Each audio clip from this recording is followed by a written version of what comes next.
Sally! How are you? I'm doing well.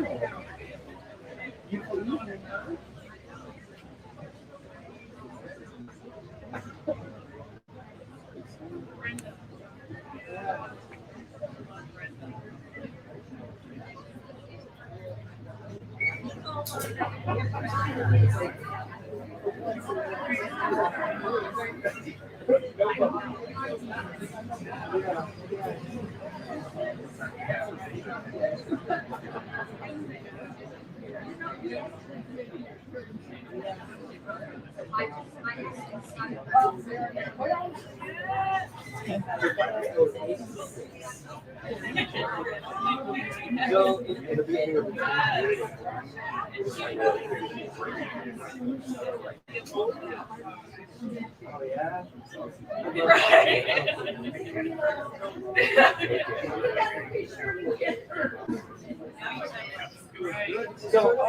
So yeah, on Friday, we made lottery, and that's at my house. That's actually there's like a warehouse behind the that's where our bottling facility is. So I'm gonna be spending 10 hours for the stickers on bottles.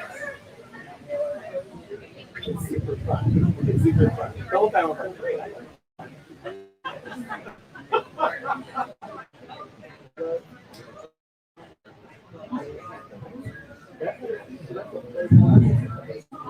It's the first time a lot of us have seen each other and it's not visiting we'd like to get started pretty soon. We would like to go to the snack table and get a drink, bring it back to your seats, and start first to the meeting.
We're live. We're live. Yeah. I just told them.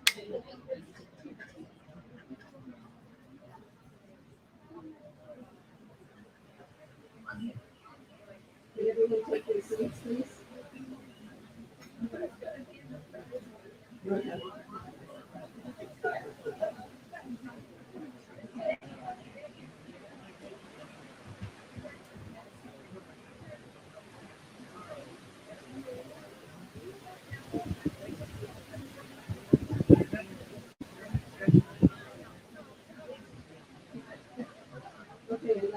started. We're actually live online, so it's really great to see so many people here tonight.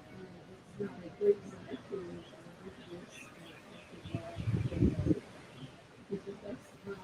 As everyone knows, for our meet and greet before our official congregational call that will happen at 8 o'clock tonight. So I would like to get things started and let Laura introduce yourself and her life coach.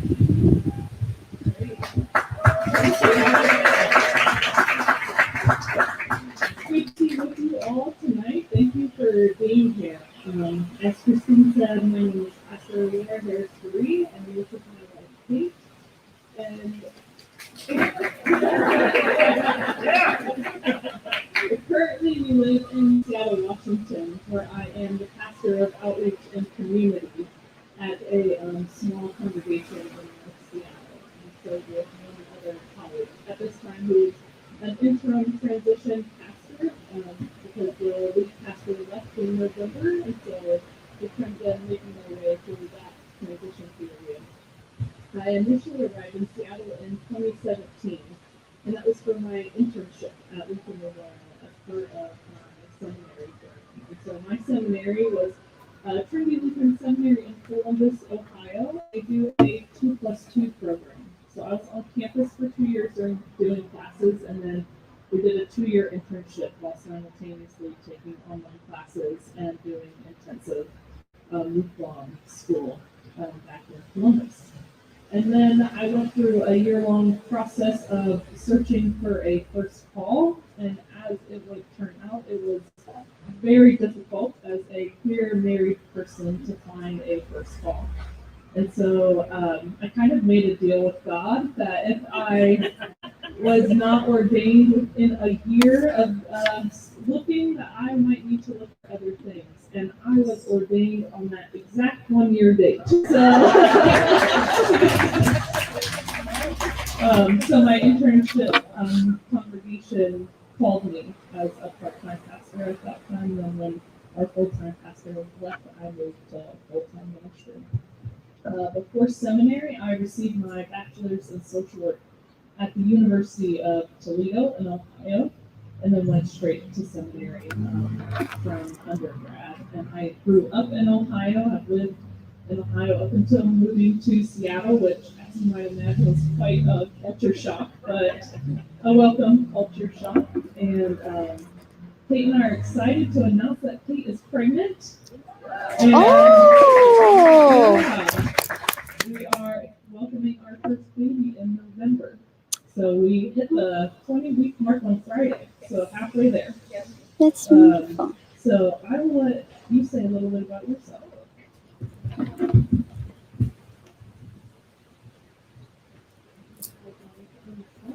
I'm Kate Harris-Ferree.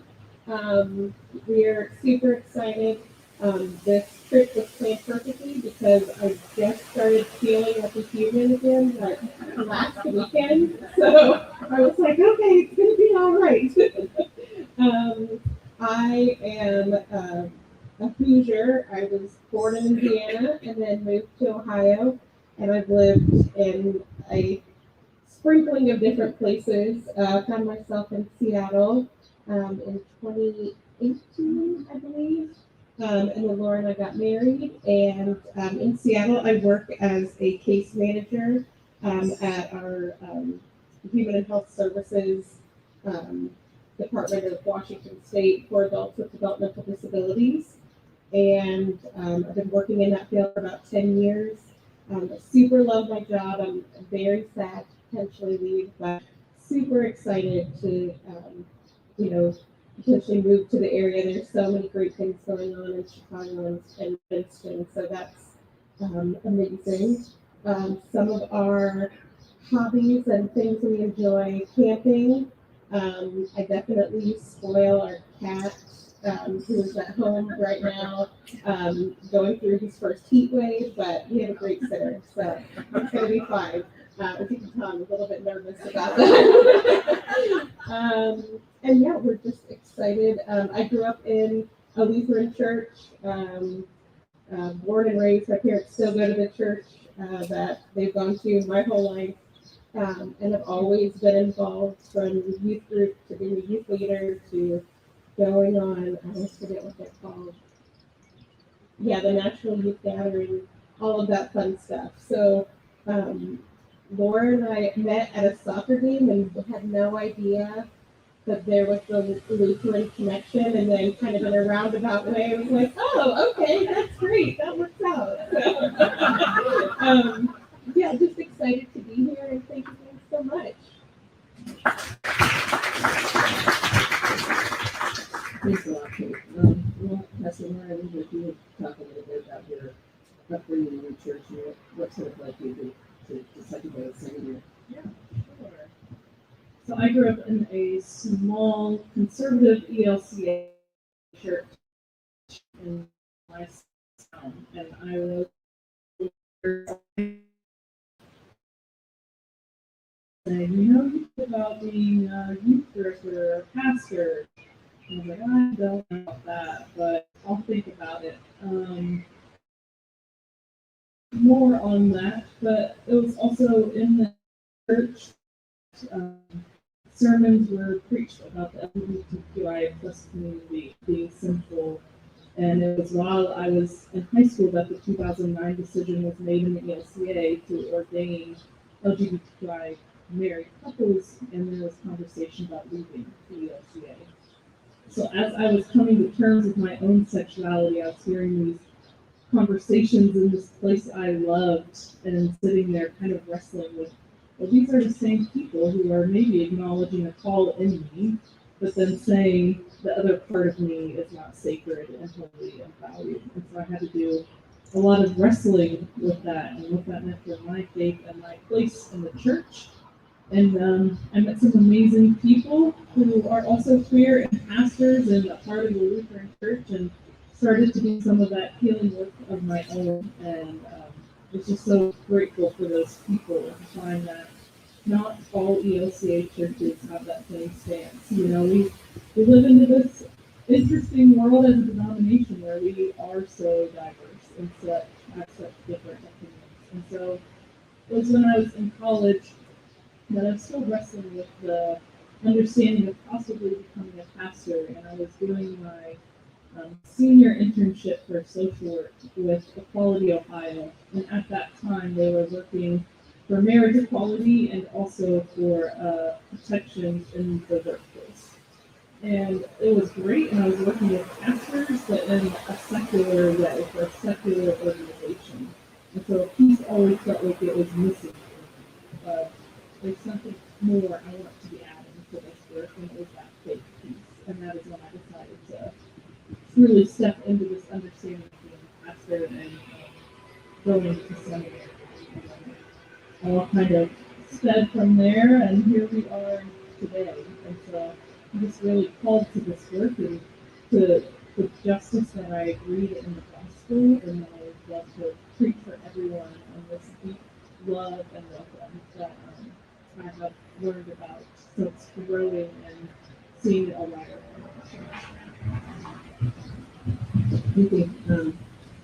You've heard about the social work here. So, can I have a show of hands? Who is either working social work or education or related field?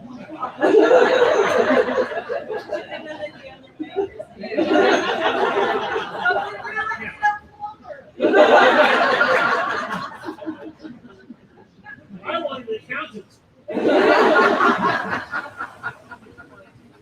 So, see, that's a pretty great place.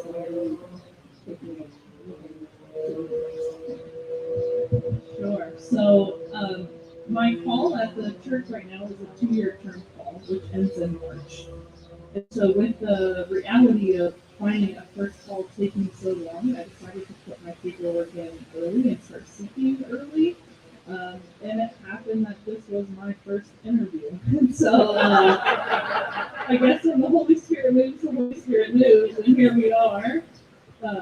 And also they are in a transition period of their own, and I want the congregation to be able to have a fresh start, and they are just now forming their own call committee. And we discerned early on that I would not be the one to enter that process with them. And so I wanted to give them a fresh start with their new pastor as well. And also, as you might imagine, some of the grandparents love to be near the grandchildren. And so this will put us a little closer to home, about 5 hours of Ohio. And so it's time to start looking at moving back this way. I don't have any other questions. I'll open it up to the group to ask questions in a minute, but, Pastoral, is there anything else that you think we should know about? Maybe I'll share a little bit about what it means to be a pastor of outreach and community. The congregation really wanted to start connecting more with their neighborhood around them. They weren't sure how to do that. And Seattle is very inward focused. We don't talk to other people, so there's a lot of work to break down those walls. And in 2019, before that, we sold a portion of the parking lot of the church and built affordable housing. And that opened in 2019. And so I was actually a social worker in that building for a little bit at the same time as being pastor, and we really wanted to bridge that connection more. And so that was a big focus of my role as pastor, is to make that connection with the new families living there. We also have a nursing home next door and a school across the street. So there are so many partnerships to be formed around us. And there, in Seattle, as you may have heard, there is a severe homelessness crisis. And that is everywhere. So our neighbors, we are seeing neighbors in need, and realize we have to do something more about this. And so I started to lead them through that work and talk a lot about, well, what does it mean to be the church out in the world and not open the doors and hope that they come, but how can we actively share Christ's love? And so we've been doing a variety of things. Just this past week, we started a shower ministry in our parking lot where we set up a portable shower and people can come and take showers. We have a free little pantry like you all do that needs to be filled daily. Just different ways of reaching out to our neighbors and being community together has been a large part of my focus. Thanks. Does anyone else have any questions? I'll repeat, so if you, okay. Yeah. So, what made you feel like this is a good place? And the question is, what made you feel this is a good place? Yeah, that's a great question. I could tell that you all had a heart also to reach out and serve your neighbors through your ministry site profile that you wrote, but also just through your online presence. I could just tell that there was a deep sense of justice here, and that you all didn't sit around, but you have so much that you're doing that you want to be actively the church in the world, and that is something that I also want to join in that work and be a part of that, and also that you have a rainbow flag and you're proudly willing to like name and claim that reality, right? And that you hang Black Lives Matter from your building, and so that you are not scared to name and say who you are and how your faith moves you. Anyone else? Yes. Yes, what led you to become Yeah, so church is a really important part in my life, and a little bit of good and bad. I was hurt by the church, and I wanted to make sure that other people were not hurt by the church in the same way, but also that the church had such a deep impact on my life, and that I just want to continue to live out my faith and help other people do that at the same time.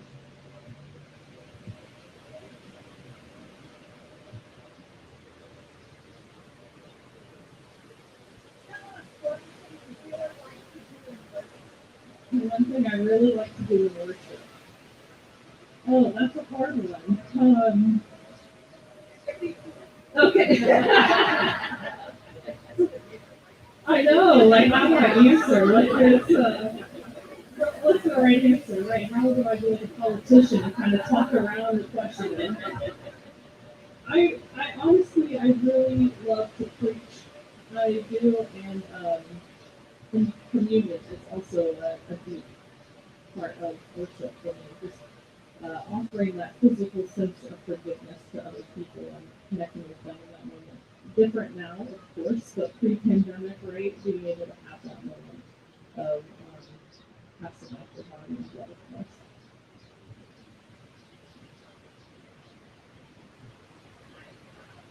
I wanted to ask you about maybe what are some of the challenges actually and what next gives you the most joy and how do you go about it? You're boring, I want to do this, like what are some ways you approach it? Yeah. That makes sense.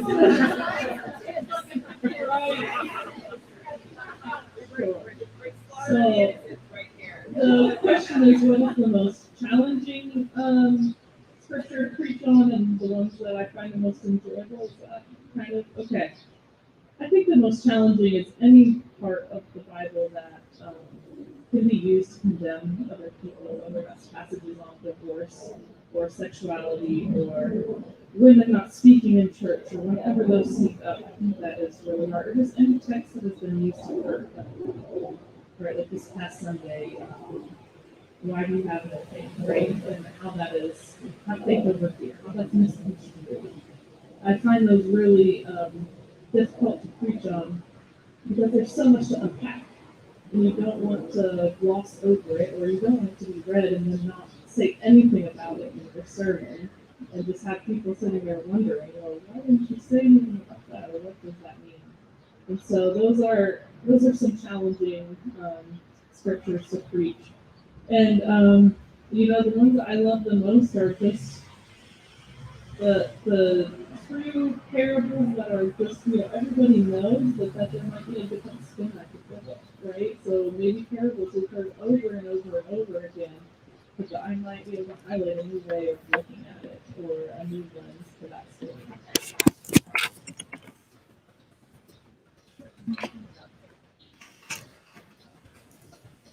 Yeah, so social media, I think, should and can play a huge role in ministry, and just the presence online for congregations is so important because that's where so many people live now, is on social media and so many different platforms. And so how do we share our story there? And what does that look like? And not just the pastor's face all of the time, but who are the people that are here too? And what do they say this place is about?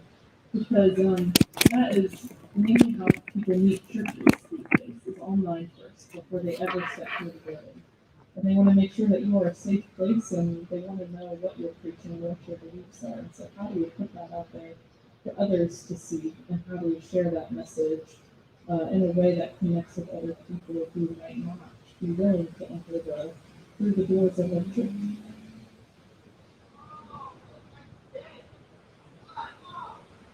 Obviously, had a lot of conversations with me. Hopefully, now that we've seen a few more of us, what questions do you have? That's a good question. Oh, sure. What questions do I have for all of you? I know. I was looking for softballs here. Yeah. Well, I just think, how did you get here first, and why do you stay? Why is this place important to you? I think that's the main thing I want to know from all of you beginning about why are you here and what's important to you in this place. Okay, now one by one. That could be your first thing.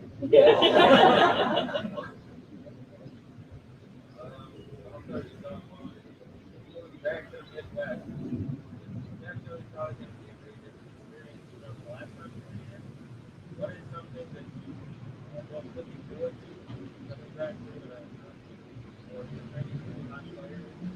What do you think might be something that would be more challenging and families going through transition? I've been kind of trials in the last 6 months. So, what are you looking forward to if you come to this area? What do you think would be something?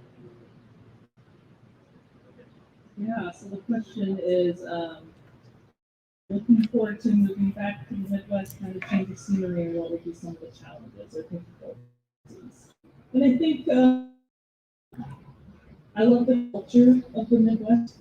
most of the culture of the Midwest, I will say.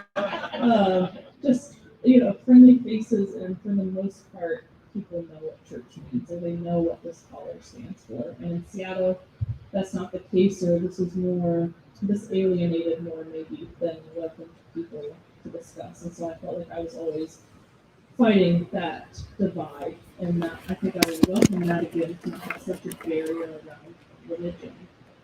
And I think a difficulty naturally is just a cross country move and getting to know people and getting to meet all of you and remember names and stories and restarting and as a family restarting and then having another major life transition just after moving will definitely be a challenge all in itself.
Yeah.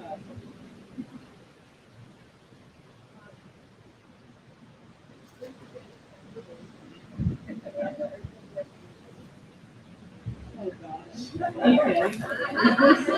The question was, who's my favorite soccer team, and will I be able to root for the Fire? No. um, Columbus Crew is my favorite soccer team. And that's where Kate and I met at a Columbus Crew game. Or the Seattle Reign. We're not the Seattle Reign anymore. It's the women's team out in Seattle. So no, I'm sorry. I will not be able to cheer for the Fire.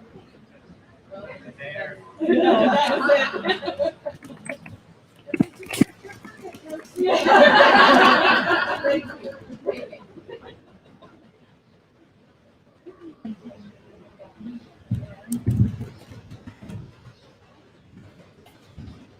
I came to this church in 2007. I too grew up Lutheran. I too have Lutheran pastors in my family as well. But I kind of just cruised through all of that and just, came to church on Sunday, brought my children to school, to Sunday school. But when I came to this church, I learned about reaching out. I had never been part of what I had learned.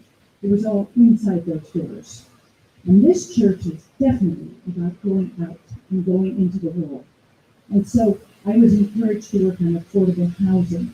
And I was encouraged to work on connections for the homeless, working with homeless people here. And this is what this church gave me, a worldview, a world of justice and peace.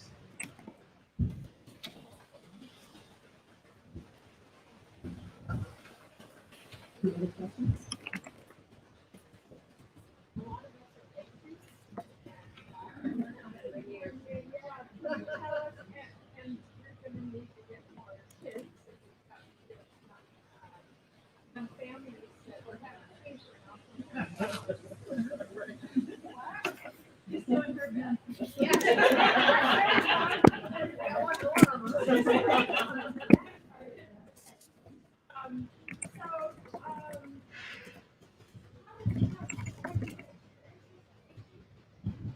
The question is, many of us here are old. I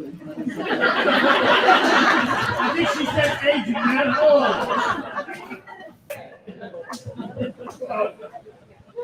Yes is the short answer. Just by virtue of being in the ELCA, right? It's an aging denomination and a white denomination, correct? And so I think the congregation I'm at now, over 65% of the congregation is above 60 years old. And so also an aging congregation.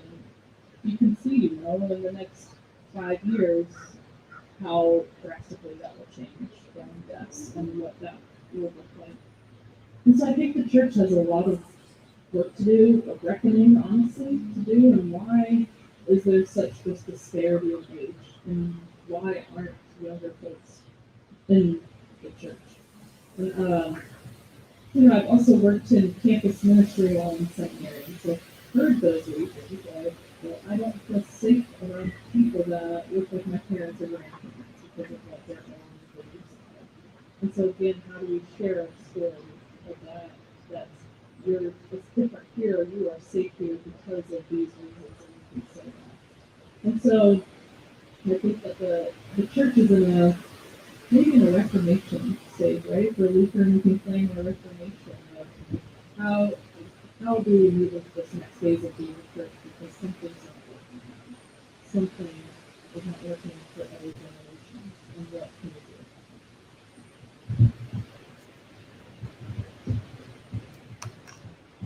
we do?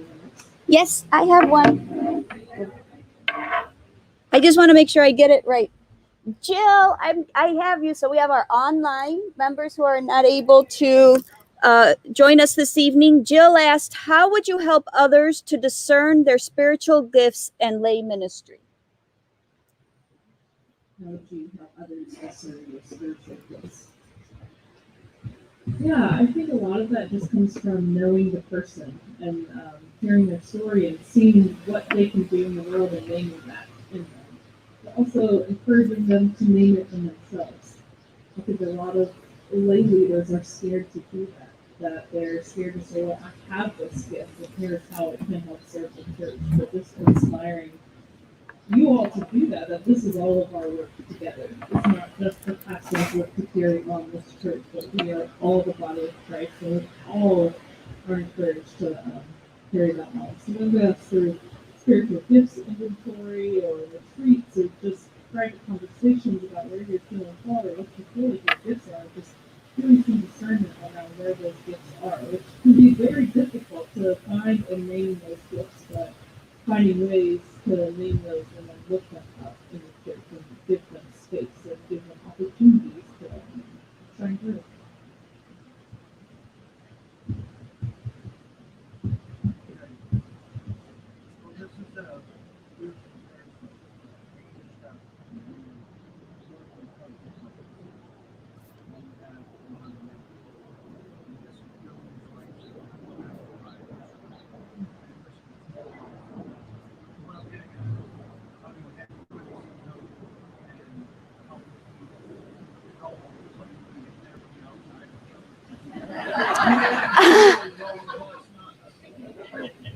I'm not sure I can really isolate that question, but I think it's, you know, many of us have strong ideas about it.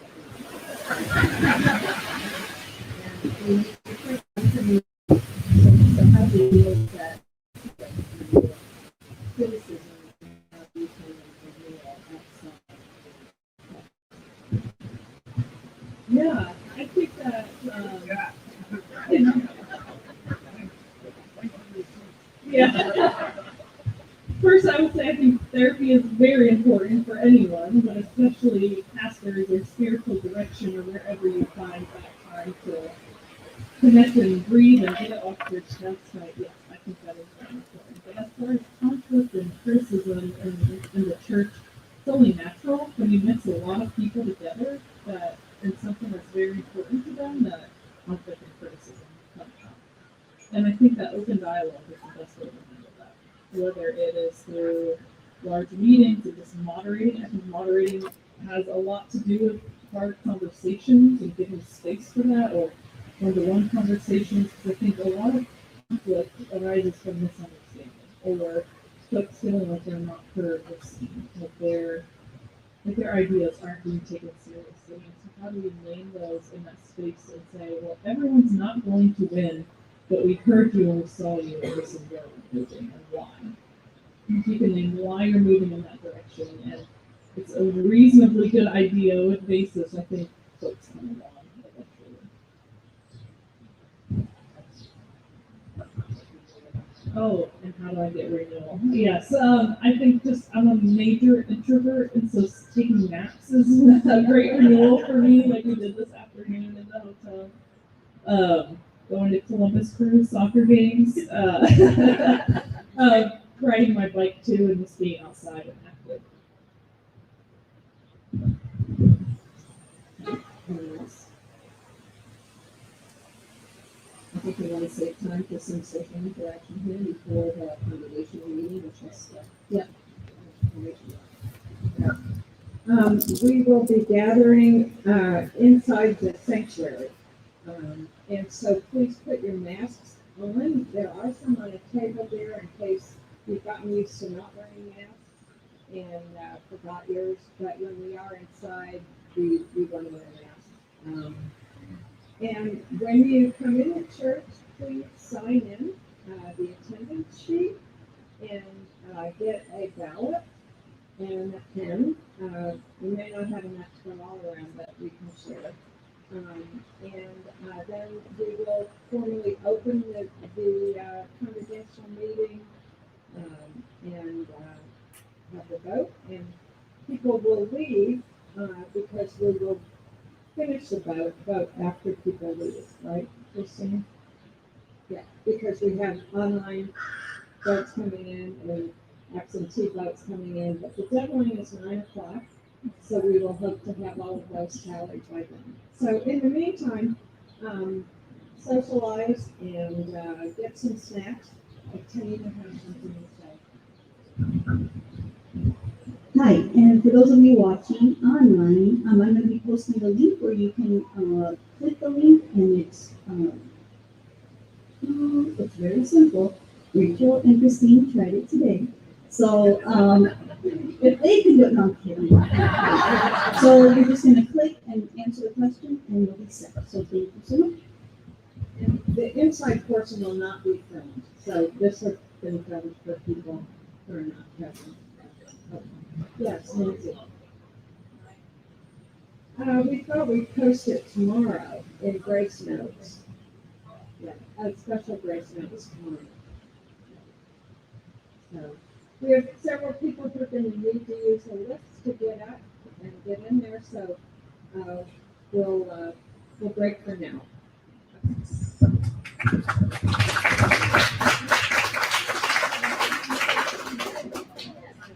How are you?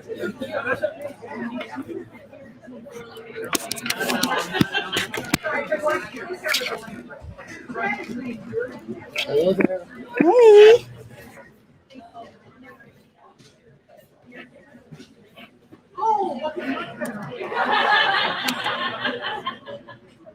I had to